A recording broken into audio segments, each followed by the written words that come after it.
ঢাকা বিশ্ববিদ্যালয়ের সাবেক শিক্ষার্থী ওসমান শুভ 4 বারের চেষ্টাতেও উতরাতে পারেনি বিসিএস এর দেয়াল।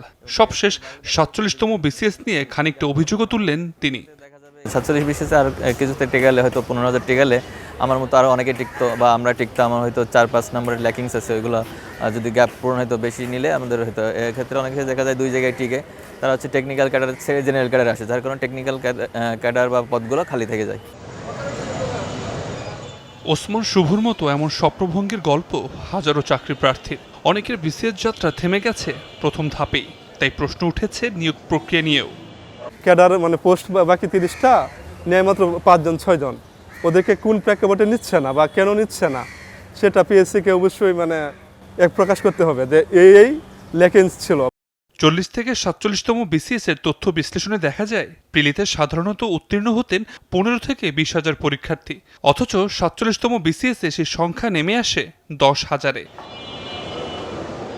শুধু তাই নয়, 47তম বিসিএস এ 3,487টি ক্যাডার পদের বিপরীতে চূড়ান্ত সুপারিশ পেয়েছে মাত্র 1,320 জন, অর্থাৎ প্রায় 62% পদই শূন্য, যা সাম্প্রতিক বিসিএসগুলোর মধ্যে সবচেয়ে বেশি।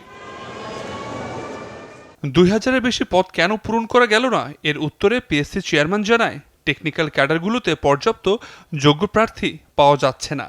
যদি প্রিলিমিনারিতে পাশ না করে, রিটেনে যদি পাশের সংখ্যা কমে যায়, তাহলে তো আমাদের জন্য ধরেন পদ খালি রেখে সুপারিশ করতে, যতজন পাশ করবে তাদেরকে সুপারিশ করতে হবে, এর বাইরে কিছু করার নাই।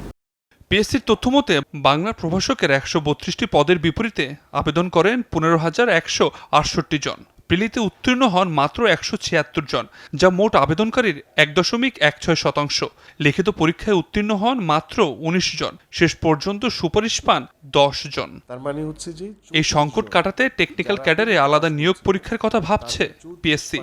টেকনিক্যাল ক্যাডার এবং যে জেনারেল ক্যাডার সেটাকে আলাদাভাবে নিতে পারি কিনা সেটাও আমরা ভাবছি, যে সেটা হলে হয়তোবা এই যে এখন ক্যাডারে আমরা দিতে পারছি না, এই অবস্থা থেকে আমরা কিছুটা হলে উত্তরণ করতে পারবো আমার মনে হয়। তবে এই বিষয়টা এখনই চূড়ান্ত হয়নি, আমরা এটা নিয়ে আলাপ আলোচনা করছি।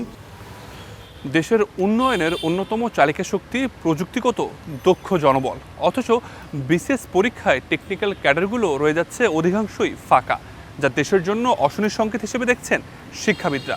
সাধারণ শিক্ষার্থীরা বলছে বিভিন্ন ক্যাডারে বৈষম্যের কারণেই টেকনিক্যাল ক্যাডারগুলোর প্রতি আগ্রহ হারিয়ে ফেলছেন তারা। আবির হোসেন, চ্যানেল 24, ঢাকা।